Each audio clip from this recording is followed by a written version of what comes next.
I'm Stephanie Kidd. I'm here to talk about today structured teaching for autism, and I'm sure you guys have had autistic students in your classrooms, all right? One of the things I am going to say is if you've met one student with autism, you've only met one student with autism, because autism changes for every student that's out there. It's just like every special ed student we get. I don't care who we are, they're all different, right? And we have to get to know them. So that's the big thing about it. But how do we structure our teaching? Hold on here. We're having technical difficulties already.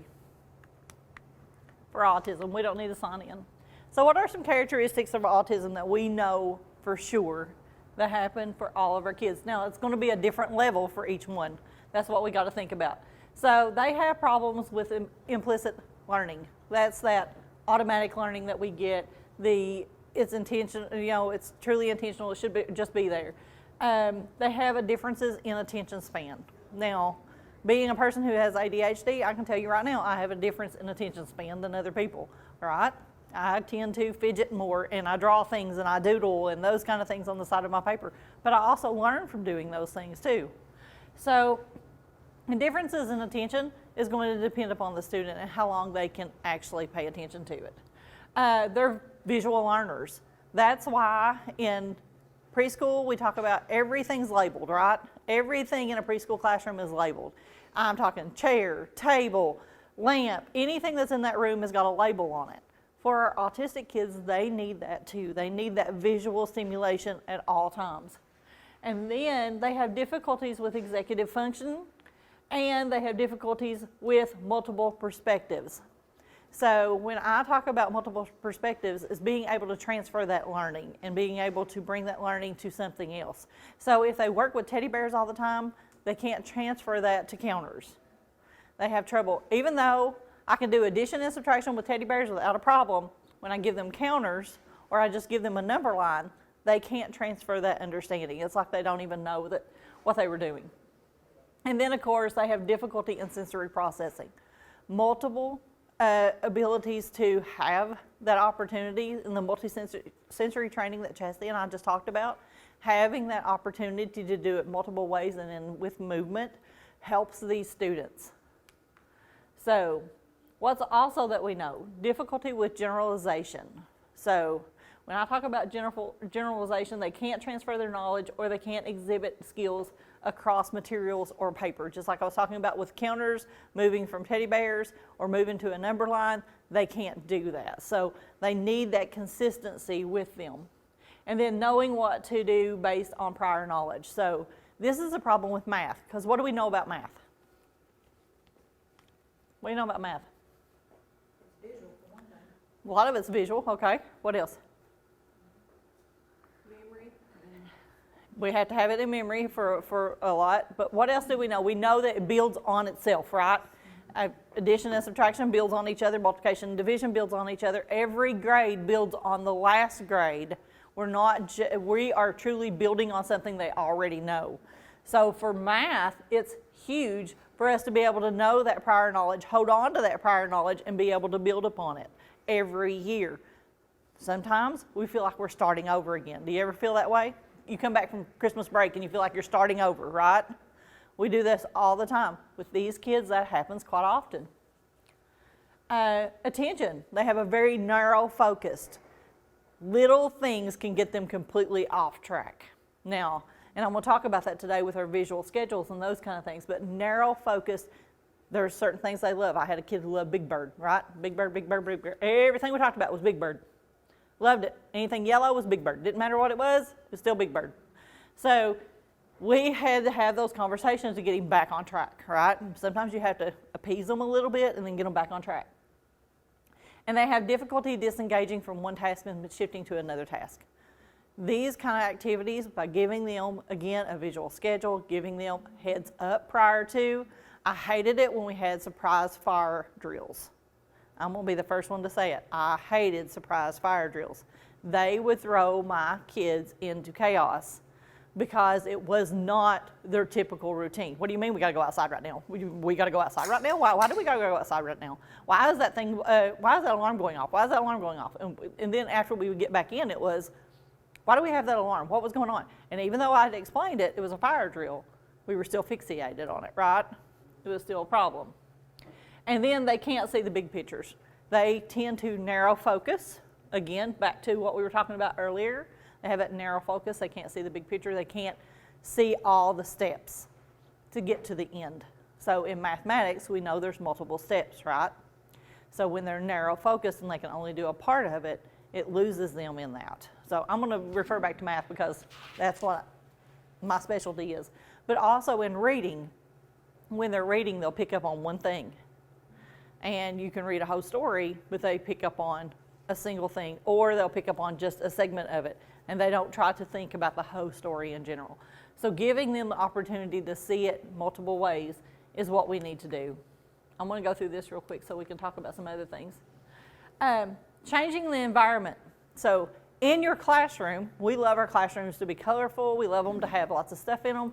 But for an autistic student, and even for some of our FMD students, the more things you have in the classroom, the bigger the distraction. So sometimes it's nice just to have pretty painted, calm walls and not to have all the distractions except for what they need out at the time. Now, I know I went in classrooms and it's like a rainbow exploded in there with color and everything. That's great, but when it takes away from the learning, that's a problem for that student. So we need to think about that. So let's reduce the distraction that's happening. Also, provide relevant information and structured through visual cues. Now, sometimes for my students, I would do note cards. Note cards were easy, they were quick. They were on a, you can see it here, one of the key rings. I would just put them on a key ring. That's what they needed to do that set of problems. That's what they needed to work through something, whatever it was. So they could flip through those, no more than 3 to 5, right? Very quickly flip through those and get through a sequence of events that they needed to do, or to work out problems. So having those note cards on a clip, that helps our students.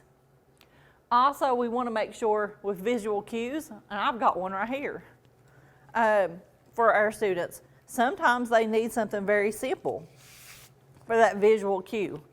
So if this student is working on addition, and that's what we're going to be focusing on, they will have this visual cue. And first of all, what they're going to do is they may have a hundreds chart beside of them. And on that hundreds chart, they're going to circle the first number, right?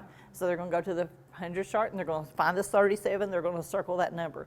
They're going to find whatever their first number is. And then they're going to look to determine the symbol. Now, when they're going to look at here, they're going to determine the symbol, is it addition or subtraction? And then they're going to determine which way on the number chart they're going to move. And I even gave them some arrows there for that to help them.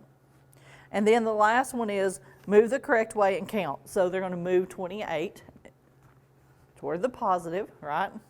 Where they're going to add the 28.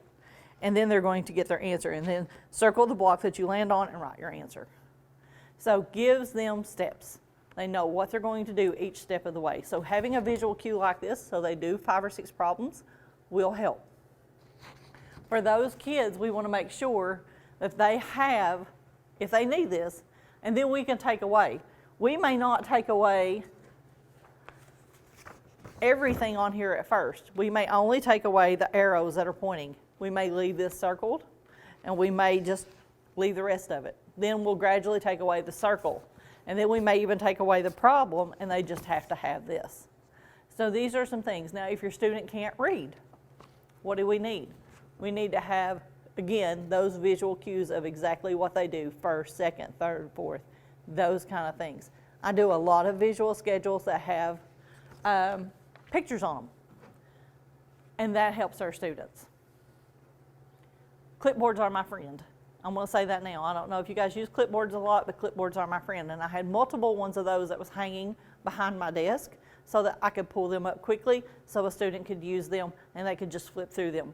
What I did was I took index cards and I had on them, I would just take the index cards and I would put them kind of like in a stack to where they could flip up the first one, see the second one, flip up the second one, third one, fourth one, and they kind of knew what to do with those. So that helps too if you've got a sequence of events you want them to work through. And not have to have your walls distracted with a bunch of posters and them having to look at that poster, because if they've got it right there beside of them, it's less than I'm having to do to turn here to remember to get back to here. Because for some kids, they can't do that. We can't transfer what's here back to here. So keeping that very simple. Abstract concepts need to have a visual support at all times. This is an abstract concept. Has to have a visual support. Abstract concepts like mathematics need to have something concrete that you can pull with them, whether it's a bead string, whether it's a number line that they can have that's sitting right there in front of them. I gave out tape measures in my last training because I was like, that's your best friend for a number line, right?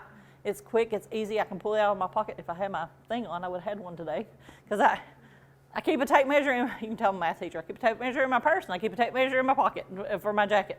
But my tape measure is my number one friend for a number line, right? It has fractions already on it. It's great.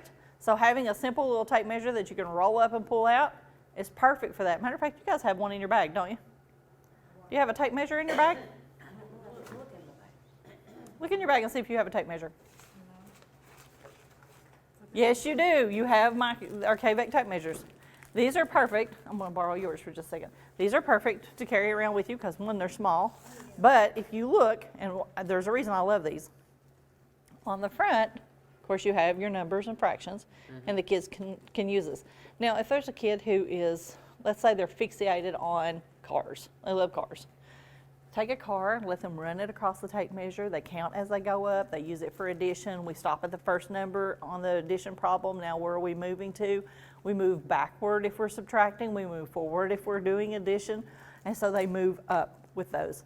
On the back of this, if you notice, it has centimeters, but it goes 10 and then one more. So getting them to do that addition and subtraction and understanding what's that next number. So 10 and 1 more is 11, 10 and 2 more is 12, 10 and 3 more. And then also 20, it does the same thing, 20, 30.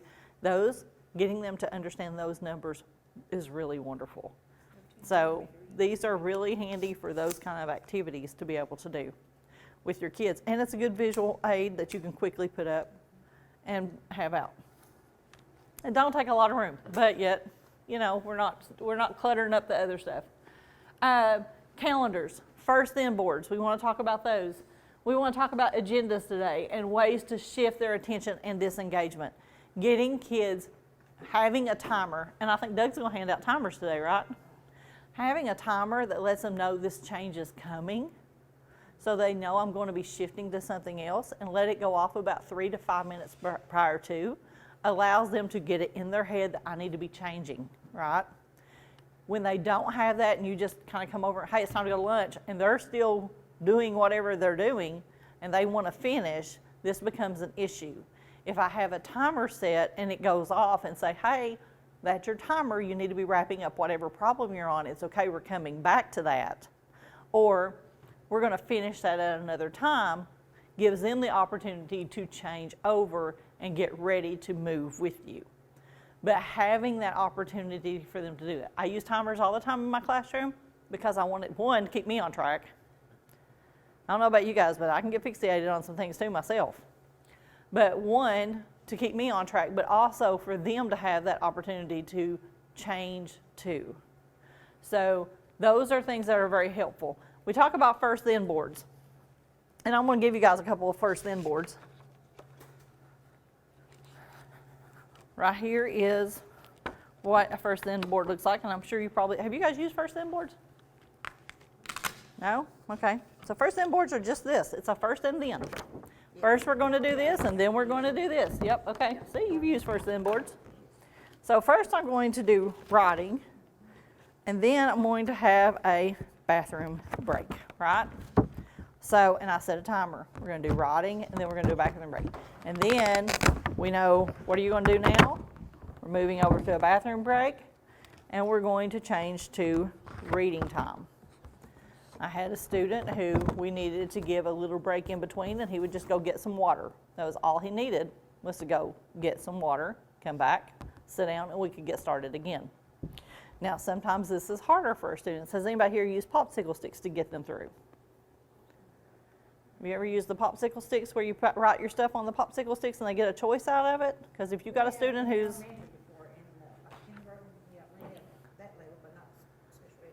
Okay, well, we're going to talk about some of those. So these are ways to shift our attention in our environment. So we're going to make sure... Brenda, this thing hates me. There it is. I guess I have to be so close. I don't know. So, learning styles that we have. Our special ed kids are these learning styles. They're concrete, they're visual thinkers, they're very concrete visual thinkers, so they have to have a manipulative with them, right? We need to make sure in mathematics we've got a manipulative. We learn from what they see, okay?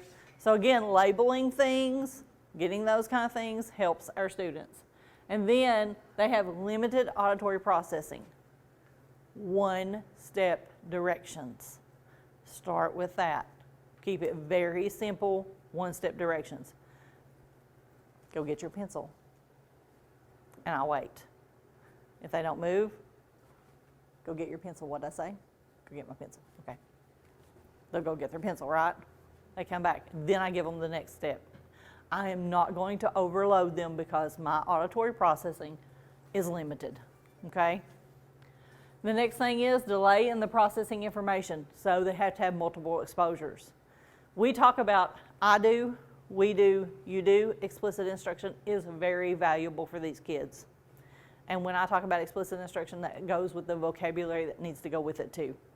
So we're going to talk about that today and multiple exposures. Now, Denny Paul talked about explicit instruction in that part of I do, and I showed you, right? And then I may show you again for these kids. And then I may end up having to do a little bit of we do a couple of times, and I may say, you know what, I think you're ready. Why don't you try that next problem? And I see they're struggling from the beginning. Stop them right there and say, what do you see? What did you see? What was my first step I did? So, what do you see? And let's say the problem is 22. Just write down on your paper somewhere, 22 plus 14.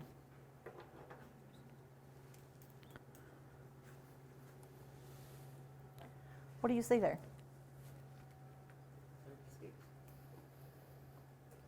Let's just talk about what we see on the paper right now. Numbers. You see numbers. So what's your first number? 2. 2. So, okay. What can you do with that? Add to it. Okay, I can add to it. What can I add? The other number. So what's the other number that you're wanting to add? 4, because it'd be on the right side. 4 because it's in the ones column. That's great. So let's try that. Now, can you just start there?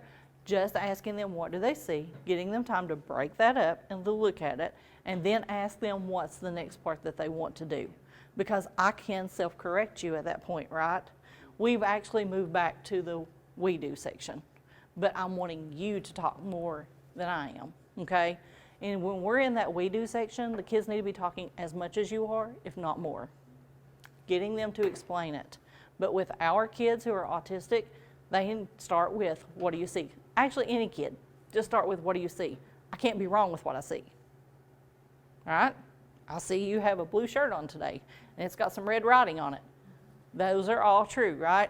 That's what's there. That's what I see. That's how it is. It's the same thing with our kids.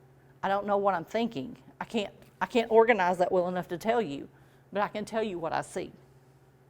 So giving them that chance to start there, that helps a lot. And then move on from there. So let's do, we're going to move back to the we do. We're going to do it a couple of times, and as you start developing that we do skill, and you're getting that skill, and you're developing, and you're developing, and you're developing, I'm going to move off and give you that chance again. So that's a wonderful thing. So as I started talking already before then, explicit instruction, calm, quiet places. Most of our kids love those headphones, right? They want those on, but it's because I can't process everything going on around me. I don't know about you, but if I'm trying to read, and I do this here at work, they'll see me, if I'm trying to read, I put in headphones. Brenda will tell you, I have in headphones. Most of the time, it's just a quiet noise behind it. There's a 0.43 decimal that's perfect for me, and I can put it in and I can read all day. But if I'm hearing Brenda talk over there in her cube, or Dion's talking to Chastity in her cube, or somebody else is doing something else in theirs, I can't concentrate, so I need something there. It's the same thing for our kids. They can't process because there's too much noise going on around them. And so finding that quieter spot where they can do that helps. It's really hard when you've got, because I've been there, and you've got several FMD kids in your classroom, and one's over here and he likes to moan and rock, right? We have that one. And I'm over here trying to work with Sally, and Sally's over here and she's trying to concentrate, but she's hearing that sound too. That becomes a big distraction for her. Even though we hear that all day long, right? We may hear that. And on top of that, you know, one of the other aides is in the front of the room and she's working on alphabet with one of the kids and he's rocking. Can you imagine all the sounds? We tune it out, right? We get good, we tune that out. I don't even hear him moaning. But for them, there go all of that going on. So finding that spot, if you can, quiet, calm places that allow them to do that. And sometimes having those headphones on gives them that quiet spot, and you just need to tell them and let them put them back on so they can think through it. Having breaks. Breaks are important. Sometimes it doesn't need to be more than 2 or 3 minutes, but giving them that opportunity to change allows that to happen. Many times it has to be built into a schedule. Schedules are going to be different for every kid. Now, I don't know about you guys, but in my classroom I had 6 at one time. All 6 had a different schedule. Nobody had the same schedule. So it was very adamant that we knew what schedules were going on in the room. And yes, I did need those posted somewhere because I couldn't keep up with all of them when I first began. Now, after a while, I was really good at it. But at first, I needed to have schedules posted where I could remember it. One of the things I learned real quick was I couldn't have a schedule on the wall that was permanent because they were constantly changing, right? For one, I can't put PE every day because they don't go to PE every day. They may go to PE today, and they may go to music tomorrow, and they may go to the library the next day, and they may go to computer time the next day. So it had to be constantly changing. Velcro was my friend. We figured that out real quick to where I had to be changing those. I couldn't make a pretty printout and put their names up there and their color they loved like I thought I could at the beginning of the year, and then it just ended up having to be changed the entire way. So systematic ways to complete tasks is the other thing. I had my students set up with where they had the work they needed to do was either in a folder that they were going to work on and they worked through that little folder, or they had a box that had something in it, and when they were finished, it went on their finished pile over here in their box or their cubby that they had with the things that they'd done that day. It also made it easier for me to go through and grade or get progress monitoring very quickly because many times my aides were doing something with them. It was not me, and as an aide, you guys are constantly doing stuff with our kids. That is, yeah, I told you to hear they need to work on this for this week's progress monitoring, but I need to make sure that it's done, right? And so you guys work with them, you do it, and you put it up, but I need to be able to progress monitor off that too. So being able to do that and having that system set up for our kids to know this is where everything goes allows me as a teacher, allows you as an aide to say, oh, this is all the stuff we've done today, here it is, and you may not work with that kid the next day, right? But if you've got a system in place or the teacher has a system in place to where you know this is everything that little Johnny's going to do today, I go and get the stuff and we start the day out, then it makes it easier for you, it makes it easier for the child, and then you know where everything goes. That helps so much for your kids. So having those kind of things in place is a definite go. Brenda, you have anything to say on that? I think you did a good job. Okay. All right. Work schedules. Now, I taught my kids their schedules usually had a clock on them, right, of some sort, if they could tell time. Now, sometimes it just had the 8 o'clock. Sometimes with it, I would put things on it like this right here.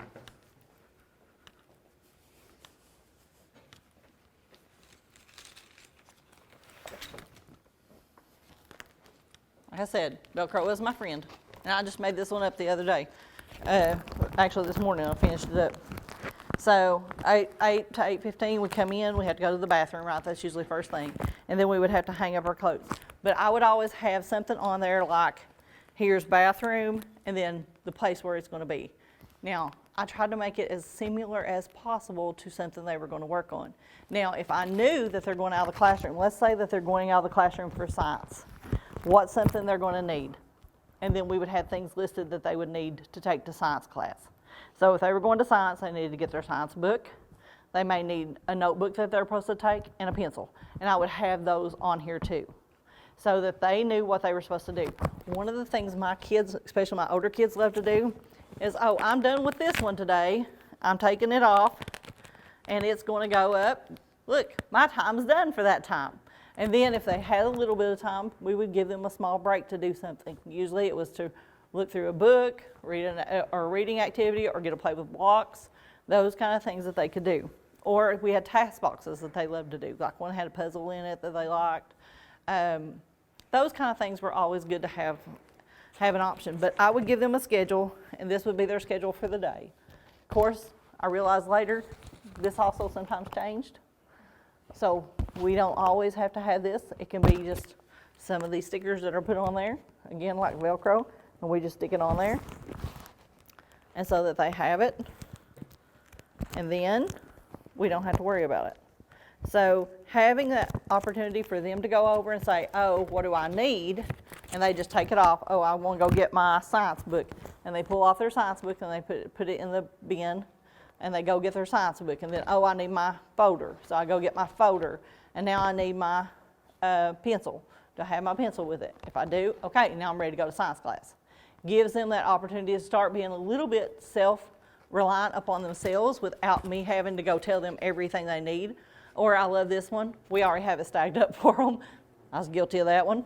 We all are. I'm sorry. It happens. But we need to make them as reliant upon themselves as we can without being us doing it for them. So giving them that opportunity to have that list of things that they need. Another way that you can do this besides just a schedule is that you can do just an agenda. So I think I put agenda next. No, I did first in boards, but I'm going to move on to agendas and we'll come back to first in boards. Agendas.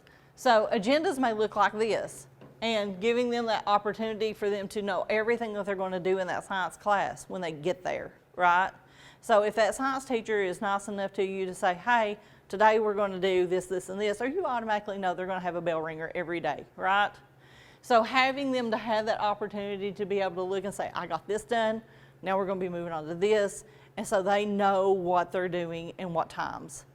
Timing is important for my kids. I had one little girl who I loved her to death, but she asked me 1,500 times a day, what are we doing next? What are we doing next? What are we doing? Now, what time did you say we were going to lunch? She knew every day when we went to lunch, we went to lunch every day at the same time, but she still asked, right? Because I'm fixated on time. But it's just one of those things. But once we got her really going with a schedule, she finally got, I think she was like 4th, 5th grade, but she finally got to where she'd just look at the schedule and she'd go, we're going to go to lunch at this time today, right? It was still needing that confirmation, but at least she was doing it on her own. So the other thing is, and I talked to you guys about it, and this is, I use solo cups. I know I had one here somewhere. I use solo cups for my kids, and they were sitting there for them to have, and I would put the things in it that they need. So I just wrote on the boards like, okay, and sometimes I could just pick this and do it the way they wanted to. Sometimes I would lay it out, and it would be what they are going to do today. So we're going to start off the day with a task activity, and this time that we're working, right? And so your task activity may be one of the shoe boxes that we've got set up. It may be an experiment we're doing in science, whatever it may be that we're going to do. And so as soon as they would get done, they would stick it back in the solo cup. So they kind of knew exactly what was expected of them. And then next we're going to work on vocabulary. So they may do like the Frayer Model. They may do something like that for vocabulary card, or they may do vocabulary cards. So after they get done with that, they would put it in the cup. As soon as we got done with a large group activity, whatever that was that they were working on, and then small group, and then homework, they would just put it in there, and then it was like, oh, I'm done with class now. It's time for me to go. I'm ready to go. This kind of helped them. One of the things is like, this is ones I set up for, remember I said small steps, right? So we're going to start off our day. This is one of the things that we may have to have, depends on the processing of that student. We come in every day, right? And this could be set up for a student who's having trouble to get them more independent. They may have this. Remember, first thing we're doing is take off your backpack, right? And so this may end up being something where they have a sheet too. It could be a sheet schedule that they work through. And so they know that I'm going to check off, and it could be they put a line through it. It doesn't matter. There's a backpack there. They got to take it off. Then they got to hang up their backpack, right? So we're getting those steps. And as they would get them done, the next one goes in. Take off your coat, right? Because I have to be reminded to take off my coat, because otherwise I'm probably going to wear it. And then take off my coat. What am I going to do? I'm going to hang up my coat. Well, I've got a backpack there, but hang up my coat. And then the next thing I want to do is go to the bathroom, and then it may have, when they get to the bathroom, what do they need to do? We need to wash my hands. So, and then they would do that. And then go to the small group table. That's your next thing to do. And so they kind of follow through, and as they get them done, they just put them back in their things, and we just have them laid out for them. We can do this with an agenda too, as they would get through work. Another thing is, if kids like to do, kind of like wants to have more of control over it, I've used this with other kids, especially older kids who kind of didn't want to maybe do something at a certain time. I say, listen, this is what we got to have done today. And I would put them all on a popsicle stick, and I'd say, I don't care how you do them. You can choose to do bell work first today. You can choose bell work class today. But all these things have to be done.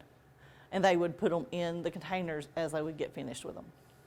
And so that gave them a little bit of control, because we've got those kids who have behavior issues, we know, but allowing them to take a little bit of control with the situation, but yet they're still having to do the work, allows for that to happen. So that's one of the things that we may want to look at.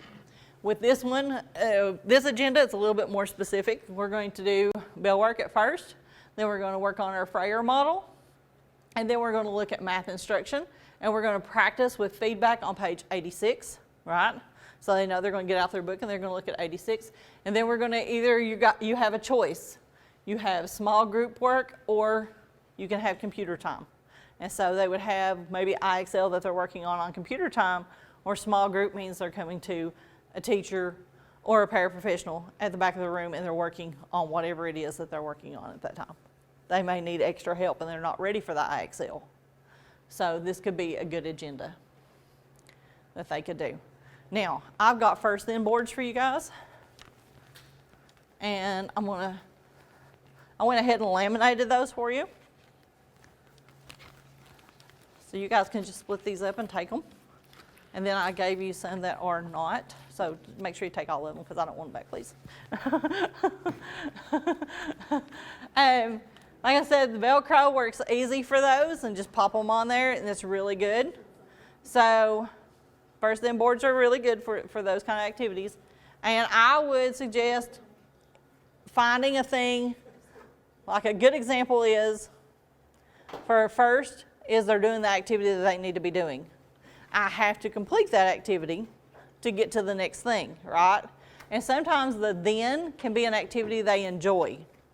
So, and I set a timer, because the activity they enjoy, the then part of that, may only need to last about 5 minutes, right? It still gets the activity done, but it gives me a chance to have a little bit of a break as a student and to refocus and reprocess. So maybe first we're going to do science, like I said before, or we're doing math that day, and then we're going to take a break and we're going to do a little bit of computer time because they really love the computers. Or they like to do those squishy balls. So I would have a picture of the squishy ball and it would be there. It may be anything like that that they're doing at any point, but I have something they enjoy that they can do. And I try to do things that are physical. I don't try to do snacks or activities unless it's truly snack time. That's what I'm just going to say that. I try not to give them food.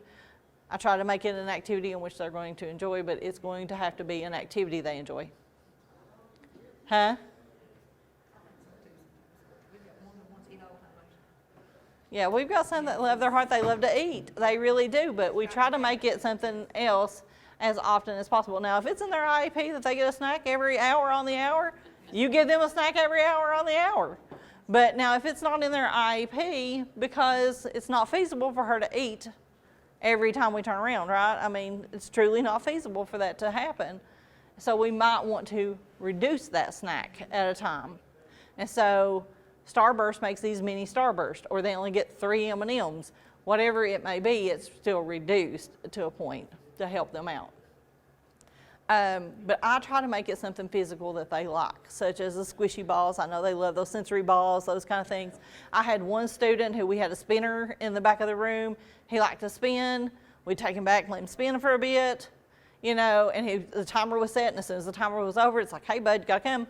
And he would bounce right up because he knew the next time he could pick the spinner to put on his then, and he could go right back there and do it again. I just had to do the activity.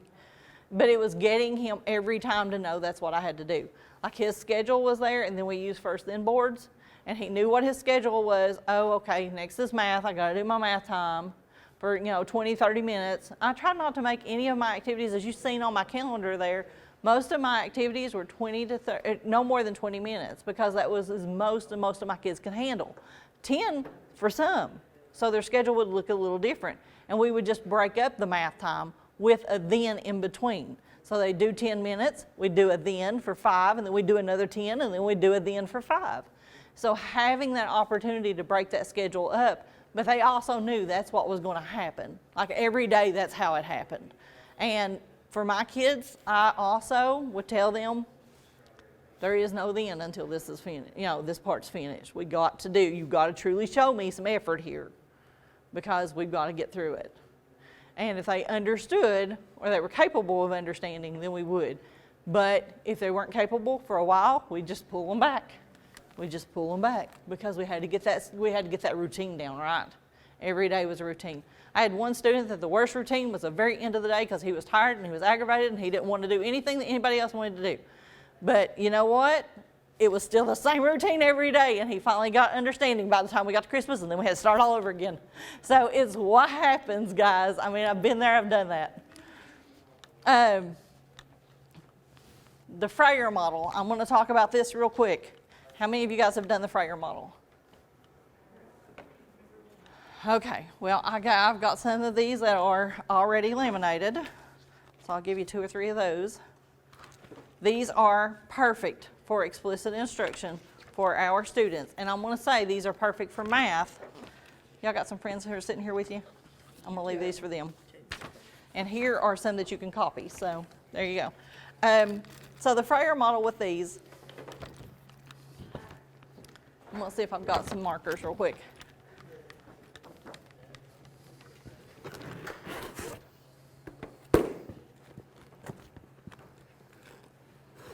Do you guys have a dry erase marker in your bag? There may be some right there. If you have a dry erase marker is what we would prefer. I think we put one in your bag. Not for sure if we did or not. No, probably not. Okay, so I'm going to go through this real quick. I'm going to write on mine so you guys don't have to. But let's talk about the Frayer Model and what that looks like. So I'm going to say this much. It does not have to always start with definition, okay? I work this backward is what I do. So let's say that our word, because we always have to give the kids the word, is parallel lines. They will write parallel lines here.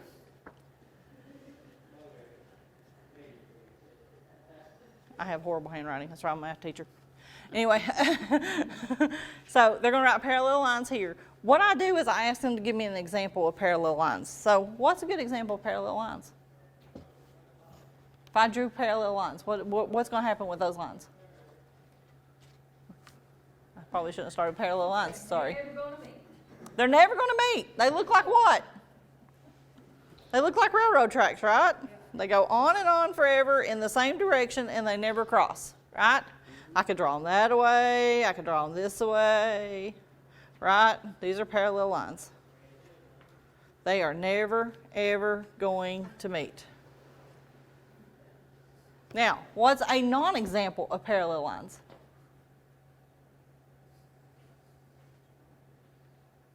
Like an intersection? Okay. So we know if they cross, this is a non-example of parallel lines, right? We could say this, an X, is a non-example of a parallel line.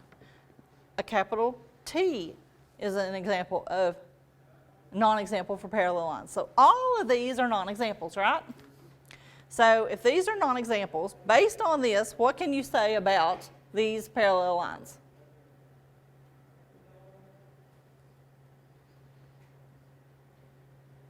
They're what? You did it. They're what? Stationary. So they're equal distance. Okay. So they're equal distance from each other. They're stationary. Equal distance from each other. We're going to say that. And she said they were stationary, but Yeah, this, because they don't cross. Yeah, just they don't cross. That's a good one. They don't cross. And they are straight lines. They go on forever. We have created the definitions right here. Parallel lines are straight lines that go on and on forever, that are equal distance from each other, that don't cross. You just created the definition.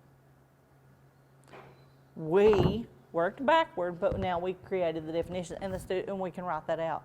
This is why I like the Frayer model. We've got an example of what it looks like. We got a non-example. We have the characteristics that build into our definition. So see how valuable this could be for math, for science, even in reading. We could talk about what's those examples and non-examples of that word. So I love the Frayer model. Now on the back it gives you the strategies and how to do this, and it says, write the select word and then write the characteristics of the select word. We do not have to start here because my kids are able to see things, right? And I want them to give me an example. And the big thing about math, and I'm going to say this right now, the big thing about math is examples and non-examples is knowing characteristics of something, but knowing what it's not. So I need to know both of those. Being able to compare and contrast for my students is invaluable for mathematics. And so I need that in both places. So having this opportunity to do this and working from here to what this is what it's going to look like, this is what it shouldn't look like. Let's take this example. Let's build those characteristics. We know what it's not going to do. It's not going to cross. We even said that, right? In our definition, they're never going to cross. So talking about what these are, comparing and contrasting, building that to get to this, allows our kids a better understanding of that vocabulary word. So that's why I thought these were so important, and I wanted you guys to have those because, like I said, this breaks right into explicit instruction also. So we want to make sure that they have each one of those options. Now, first in boards, like I said, are great to use, especially when you're doing tasks. Doug's going to be sweet enough to give you a timer later. That's invaluable too for our kids. How much time do I have? 15 minutes? Actually 10, right? Because I got to give them a break. Okay, I got 10 minutes to talk about explicit instruction with a knit archer. So here we go. First of all, we focus on content critical spots. Well, we don't have time not to focus on critical spots of content with our kids because their attention span is very limited. And when we have to move back to something else or we play with the fluff, as she calls it, guess what we're doing? We're taking away from them. So really focus on what are the things my kids need to know. Now, you guys work with some awesome teachers that know their standards, they know their goals that the kids have. So what are those goals? And this is a conversation you guys probably need to have with them when you go back is what's the goals for this kid that I need to work on this year? And if you know your goals, because I was one of those, I was very upfront with my paraeducators, and I said, because they kept me going. We cried together, we laughed together. Doug even helped us get touchy-feely together. I'm just saying, we've had those moments. You guys have had them too, I know. But I was very upfront with this is what the kids need to work on, right? And if they had a better way, because most of the time you guys know our kids better than anybody. But if you know those kids and you know what you need to work on and what's going to get them to that the quickest, have those conversations with your teachers like, hey, I know that they work well with this item because they may not know because you're working with them a lot. We've got many things going on. They've got a lot of paperwork too that we try to keep up with. I mean, you guys get to really know our kids. So, and I thank you guys for that because that's invaluable. Sequencing skills logically. What's the best steps for this? Now, sometimes as a special educator, we don't know. If you asked me what was the best logical way to go about teaching some of the reading, I would have no clue. And if you asked me about writing, I'd sure have no clue. So I'd have to go to somebody who does. So going back to the regular ed teacher and saying, hey, what's the steps I need to get to this? And breaking it down and doing small steps, because that's what needs to be done. We only do that one step until they get proficient, and then we move on to the next one. What's bad is, and we know this, we've got alternate assessment. We have to teach skills on their grade level. But there are ways to break those skills down to where I can. And if I had time today, I'd show you all kinds of strategies for teaching multiplication and all kinds of strategies for teaching two-step equations. I can do that for you and how to break them down. That's my specialty, really it is. But having the sequence of that skill, go back to your regular ed teacher and say, hey, what's the best way for me to teach them about parallel lines? And they're going to show you some graph paper, and they're going to get out some shapes, and they're going to talk about all those things that's got a parallel line on it and how you can show this to your student and get them to pick it. Now, if you've got a student who has limited verbal, it's going to be a choice of, can I choose it, right? And so we're going to show them, we're going to talk about it, and we're going to have them touch them. We're going to do all of that to make sure that they can do it. So breaking down the complex skills into smaller skills and chunking it. Part of that skill-based is vocabulary, okay? Getting to that vocabulary.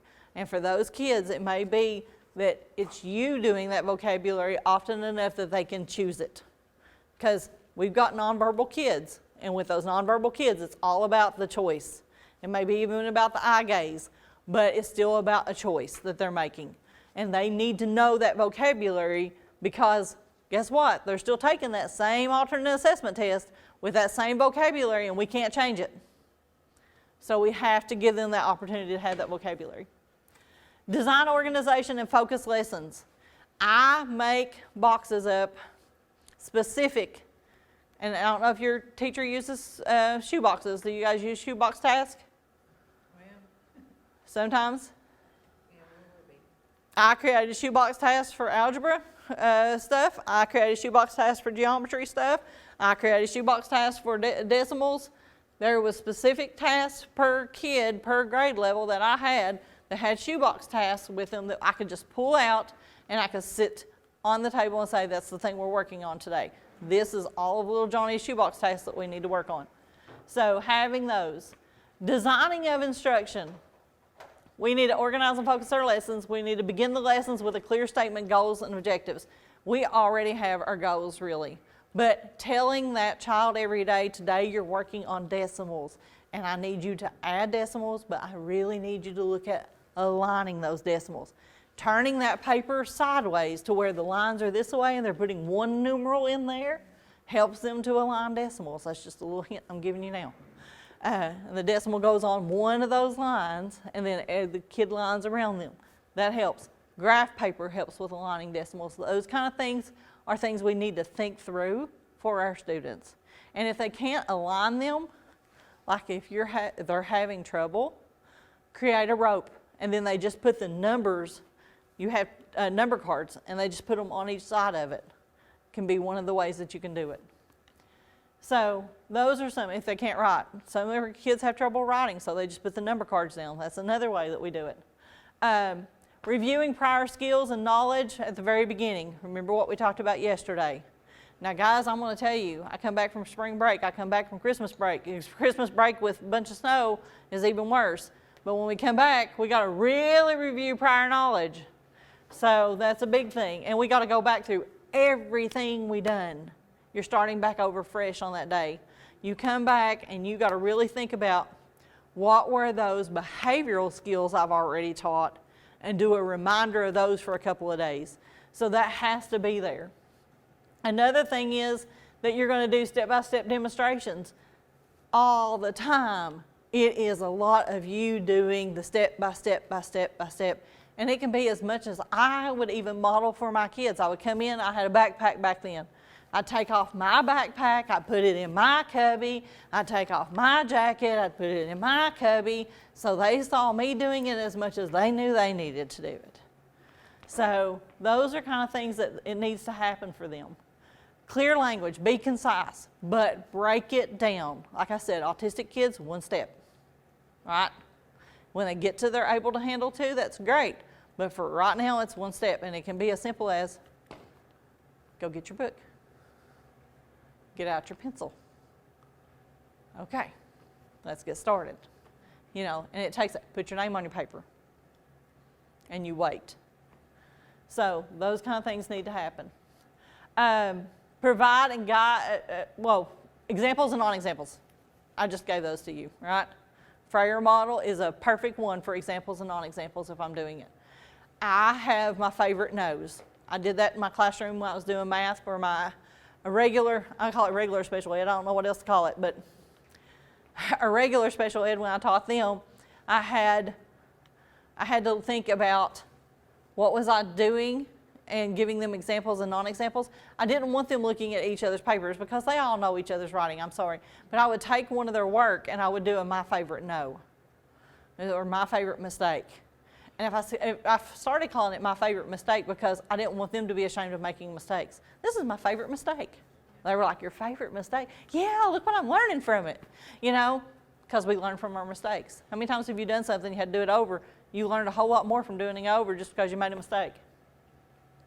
So yes, having those to do those kind of things. Require frequent responses. Denny Paul talked about it today. He's going to get you to talk to me as often as possible, getting them to have those conversations.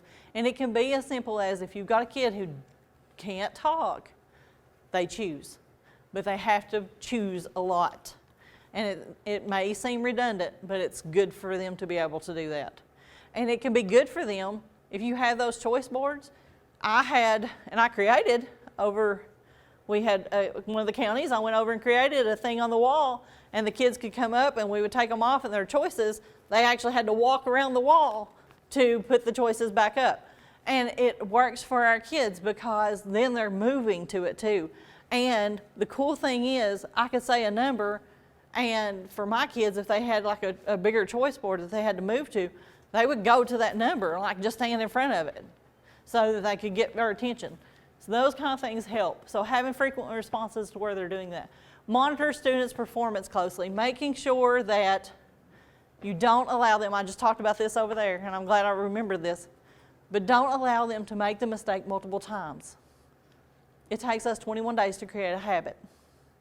It takes you longer to undo that habit, right? We don't have time to go back and change a habit that they have created. I don't want them doing more than 3 problems wrong, ever. Because if they do more than 3 problems wrong, we start building that habit. I send them home with homework and I give them 20 problems and they go through and they do them all wrong. Oh man, I've got some major stuff to correct. It's not good. So 3 and check if they're independent. If not, and I'm right over them, I want to be correcting as I go and they're talking me through it. So making sure they can do that. Provide immediate affirmative corrective feedback. Again, I just talked about that, so it's right there. And then deliver lessons that are brisk and paced. Believe it or not, brisk and paced looks different in every setting. What my executive function, what my working memory is, what my processing speed is, may look different from everybody else. So my brisk pace, even though we're doing something and we're moving through it, may have to be a little slower and it may have to be broken down more. But I'm still getting through it, and that may be my brisk pace. Whereas in the regular classroom, a brisk pace may look a whole lot different. It may only take 15 minutes, where mine has taken 2 days. Help our students organize their knowledge. Our kids fail so much at organization. I am sorry, but they do. Even with our younger kids, just having a wiki stick to where they learn to organize their counters and make them in a straight line. I love this. I will give kids counters and we will get them out and they'll just scatter them everywhere, right? Until you teach them to organize them on a 10 frame, on a line of some sort, but teach them to organize their manipulatives. They can't just throw them everywhere. Because what happens is, and I'm going to give you a good example, one of my little second graders, give him the counters, we lay them out there just kind of willy-nilly, you know, they're just everywhere. And I say, how many is there? Now, he can't subitize. But I say, how many is there? And he goes, it's that little hen pecking thing you see, right? Yeah. They do that. 8, are you sure? They do it again. Never once did he take the counters and line them up and count with them like he should. I have to model that to get him to do it. This little henpeck thing that they do doesn't work. We know that. That's not organizing. So we have to teach them to organize. It's the same thing with bigger kids. Don't think it's just elementary. It's all of them. So giving them the opportunity to watch you organize along with them, but showing them organization, giving them the opportunity to organize on a 10 frame, giving them the opportunity to do those others. And then, of course, last but not least, provide distribution and cumulative practice. Things you did last week, I need to ask questions again.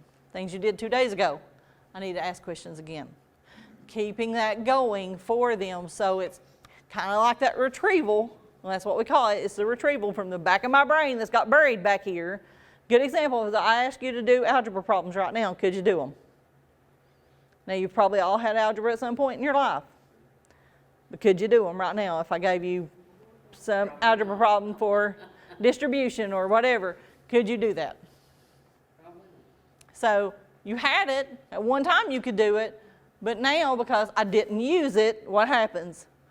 You lose it. Or it gets stuck back there in the cloudy world and we don't bring it forward. So here we go. We got to do that. And then how well you teach is how well they learn. Break it down. Make it consistent. Be consistent with them. But more than anything, just love them. Right? That's the main thing. More than anything, just love them.